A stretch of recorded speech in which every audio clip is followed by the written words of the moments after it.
Today, we're going to talk about something that can be, well, really confusing. Is what you're feeling for someone genuine love? Or could it be something else like emotional attachment? Figuring this out, really understanding the difference, can honestly change everything about your relationships. So, I want you to think about someone you have these really powerful feelings for.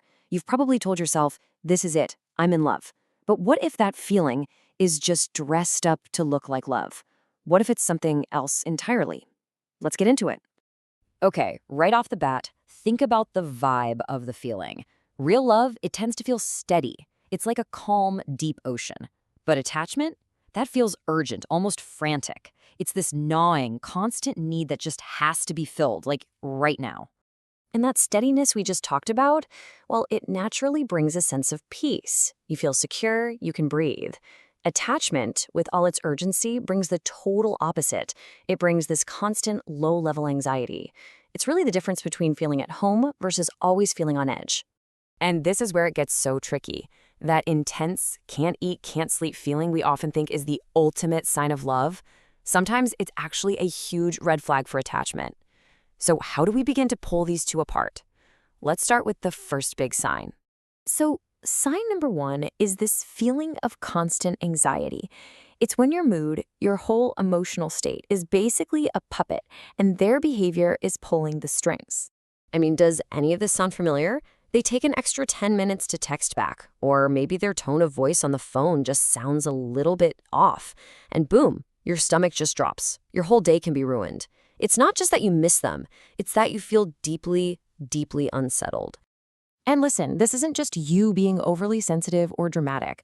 There's actually a name for this. It's called anxiety bonding. It means that the bond you feel is being supercharged by a very real fear of being abandoned, not by a feeling of actual safety and security with that person.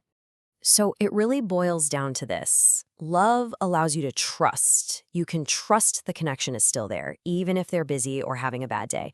But attachment, it forces you to monitor. You become a detective, constantly scanning their words, their tone, their actions, looking for any threat to the relationship. And wow, is that exhausting. All right, let's talk about sign number two.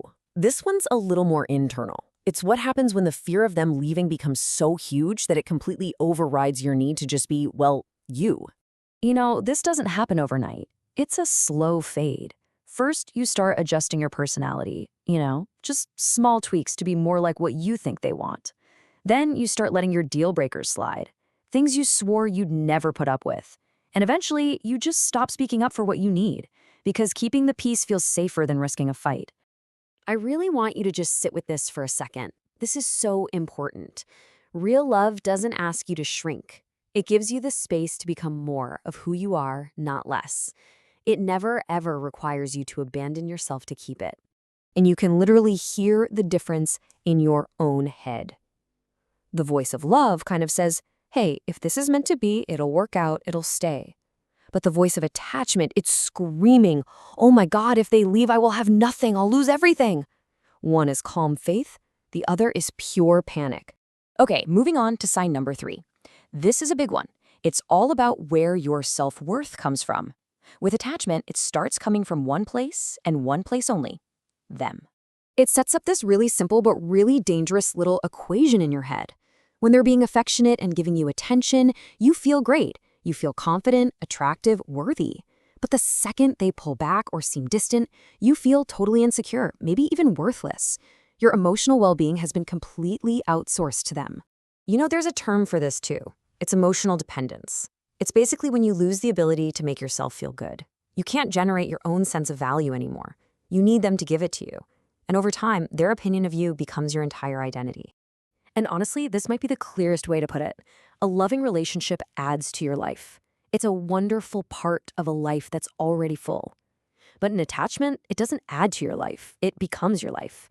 It becomes your whole identity. Now for our final sign, and this one is so tricky because, let's be honest, it can feel incredibly exciting. It's the emotional roller coaster.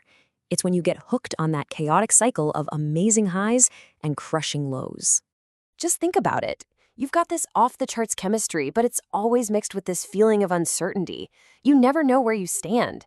Then, after a fight or a period of distance, you get that moment of relief when you make up, and it feels incredible. Well, there's a reason for that. That pattern triggers a hit of dopamine in your brain. Yeah, the same chemical in addiction. Your brain can literally start to crave the drama. And here's the trap we all fall into. We confuse all that intensity, the fighting, the making up, the drama, with deep, passionate intimacy. We think, wow, we must really love each other to feel things this strongly. But a lot of the time, it's not a sign of intimacy. It's a sign of instability. When you get down to it, the foundation they're built on is completely different. Love creates its bond through emotional safety, through consistency, through building trust over time. Attachment, on the other hand, bonds you through emotional spikes, the thrill of the chase, the drama of the fight, the intense relief of making up. It's really that simple. When you take a step back, you realize healthy love isn't supposed to feel like a chaotic storm you have to survive. It's supposed to feel like a safe harbor. Its power isn't in chaos, it's in its consistency. And of course, these are just 4 of the big ones. As you start to look closer at your own relationships and your own patterns, you'll see that the signs can get even more subtle, even more woven into the fabric of how you connect with people. And that really brings us to the most important question of all. Look, recognizing these signs isn't about blaming yourself. It's about getting curious about what you truly need. So maybe instead of always asking, am I in love, we should start with a much more powerful question. What does emotional safety actually feel like in my body to me? Because the answer to that question, that's what could really change everything. All right, let's talk about something that gets, well, messy. Is what you're feeling really love, or is it something else that just feels incredibly intense, like a powerful emotional attachment? So yeah, that's the big question, right? How can you possibly tell the difference? One feels like this deep, healthy connection, and the other, well, it's more like a dependency that just looks an awful lot like the real deal. And here's the thing we really need to get our heads around today. That intense, all-consuming, can't eat, can't sleep feeling, that's not always love. Actually, sometimes it's the biggest red flag there is. Okay, so sign number 1 that this might be attachment, it's a huge one. It's when you're not really in love with the person standing right in front of you, but with the potential of who you think they could become.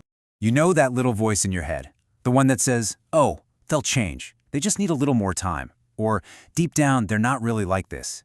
If you find yourself constantly banking on a future version of them, yeah, that's a pretty big clue. And this really gets to the heart of it, doesn't it? Attachment clings to hope. It's this fantasy of who a person could be. But love? Love accepts the reality of who they are right now. The good, the bad, the whole package. All right, let's move on to the next one, sign number 2. And this is that constant kind of nagging feeling of jealousy, like you're easily threatened. And I don't just mean a quick, fleeting moment of envy. This is something deeper. See, we're often told that a little jealousy is a good thing, right? Like it's a sign of passion. But this flips that idea on its head.